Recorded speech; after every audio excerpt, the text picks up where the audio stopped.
Salam sejahtera. Sebentar tadi, baru beberapa menit yang lepas, Rafizi Ramli mengesahkan peletakan jawatannya sebagai Menteri Ekonomi dari Jemaah Menteri.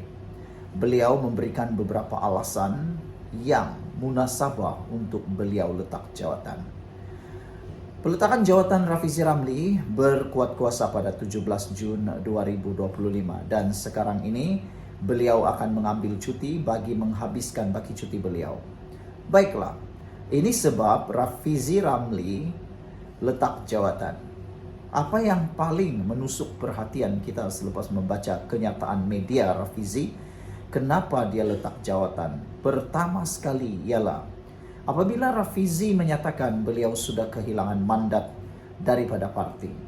Kekalahan beliau dalam pemilihan PKR baru-baru ini sudah mencetuskan luka yang parah di dalam hati Rafizi, dalam diri Rafizi. Kita boleh kata begitu kerana kalau Rafizi tidak luka parah, pasti beliau tidak akan letak jawatan. Tetapi kerana lukanya itu terlalu dalam, lukanya itu terlalu parah, maka Rafizi sanggup meninggalkan perjuangan reformasi beliau yang beliau selama ini perjuangkan. Akhirnya Rafizi Ramli mengalah dan beliau letak jawatan.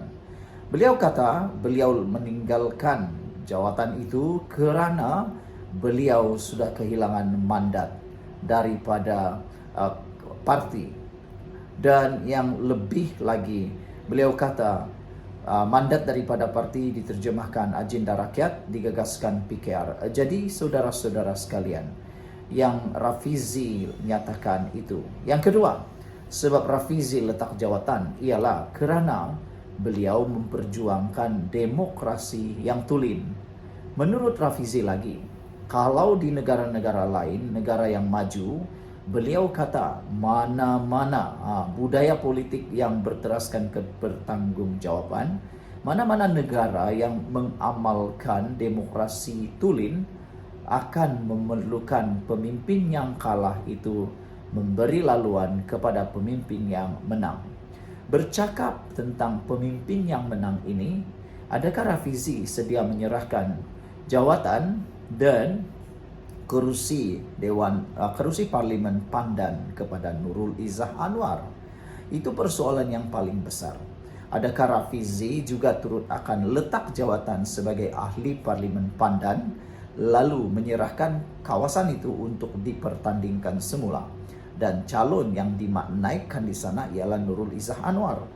Kerana Nurul Izzah Anwar untuk menjadi menteri, kalau Nurul Izzah Anwar akan dilantik menjadi Menteri Ekonomi, Nurul Izzah seharusnya mestilah seorang ahli parlimen dan lebih penting daripada itu, beliau mempunyai kerusi. Dan bila itu berlaku, hanya satu cara atau dua cara untuk memberikan jawatan itu layak kepada Nurul Izzah, yaitu dia jadi ahli parlimen dan bertanding di kawasan baru yaitu Pandan. Kalau dia tidak menjadi ahli parlimen, beliau terpaksa dilantik sebagai senator. Kalau itu Anwar buat, maka lagilah orang akan bising berkait dengan prinsip nepotisme. Kalau sekarang pun orang sudah menunggang isu nepotisme itu, bayangkan kalau Anwar Ibrahim memberikan jawatan Menteri Ekonomi secara percuma kepada Nurul Izzah. Nepotisme juga akan menjadi laungan kuat dalam waktu itu. Apalagi kalau dia terus melantik pula jadi senator. Jadi cara terbaik supaya tidak kelihatan nepotisme itu ialah Nurul Izzah perlu bertanding di kawasan Pandan menjadi ahli parlimen melalui kemenangan. Jadi persoalannya sekarang ialah adakah Rafizi Ramli sanggup letak jawatan sebagai ahli parlimen? Jadi saudara, itulah dua sebab mengapa Rafizi letak jawatan. Pertama, kerana Rafizi menyatakan beliau sudah bertanggungjawab. Dia kata kekalahan beliau dalam pemilihan PKR baru-baru ini bermakna dia tidak lagi mempunyai mandat dari parti untuk menerjemahkan agenda rakyat yang digagaskan oleh PKR dalam program kerajaan. Sebab kedua, Rafizi meletak jawatan kerana beliau kata Mana-mana amalan negara yang menitikkan prinsip demokrasi, pemimpin yang kalah dalam pemilihan parti perlu memberi laluan kepada pemimpin yang menang mengambil tempat di dalam kerajaan. Sekian dulu untuk kali ini, jangan lupa tinggalkan komen Anda. Salam sejahtera, terima kasih karena bersama dengan saya di Nazalin Unity Channel. Berita yang kita tunggu-tunggu, keputusan yang kita tunggu-tunggu, akhirnya muncul tiba.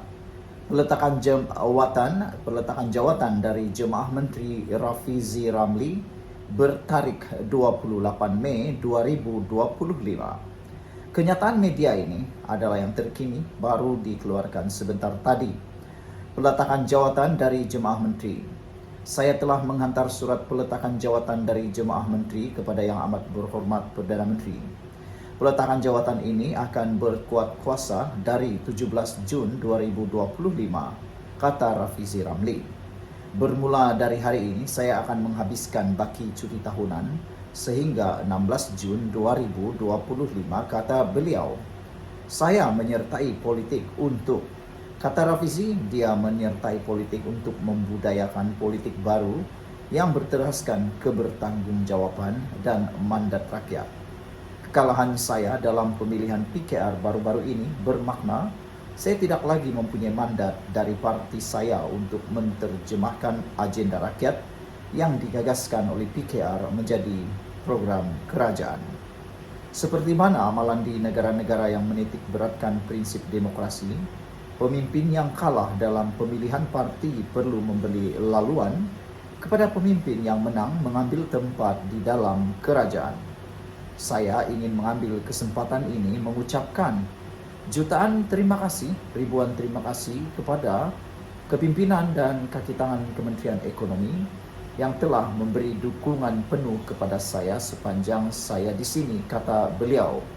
Saya telah melihat sendiri kecekapan dan kemampuan sebahagian besar penjawat awam di sini yang berupaya merangka dasar dan disusuli dengan kerangka politik program yang berkesan. Saya yakin program-program untuk membaiki struktur ekonomi negara yang telah dipelopori oleh Kementerian Ekonomi akan terus dilaksanakan dengan jaya oleh penjawat awam, kata Rafizi lagi. Menambah lagi, kata Rafizi, amanah terakhir saya sebagai Menteri Ekonomi telah disempurnakan dengan penghasilan rancangan Malaysia ke-13 RMK13 yang telah pun dimuktamadkan dan menunggu untuk dibentangkan di Parlimen dalam sidang yang seterusnya, kata Rafizi. RMK13 telah digubal untuk memberi penekanan kepada reformasi pendidikan yang lebih menyeluruh, termasuk beberapa reformasi struktur yang melibatkan Kementerian Pendidikan. Saya berharap Jemaah Menteri tetap mengekalkan beberapa reformasi berani yang melibatkan Kementerian Pendidikan di dalam RMK13, walaupun saya tidak lagi berada di dalam Jemaah Menteri, kata Rafizi. Akhir sekali, saya mengambil peluang ini untuk mengucapkan penghargaan kepada rakyat Malaysia, penjawat awam, pihak swasta, pihak media dan semua pemegang taruh yang pernah berurusan sepanjang saya menjadi menteri, kata Rafizi. Perjalanan kita untuk mengubah struktur ekonomi negara menjadi lebih kukuh dan mencapai status negara berpendapatan tinggi adalah masih jauh, kata Rafizi. Oleh itu, kita wajar terus mengambil keputusan yang baik untuk jangka panjang, walaupun keputusan itu sukar dan berliku demi generasi masa hadapan. Oleh Rafizi Ramli bertarik 28 Mei 2025. Sekian untuk kali ini, jangan lupa tinggalkan komen Anda.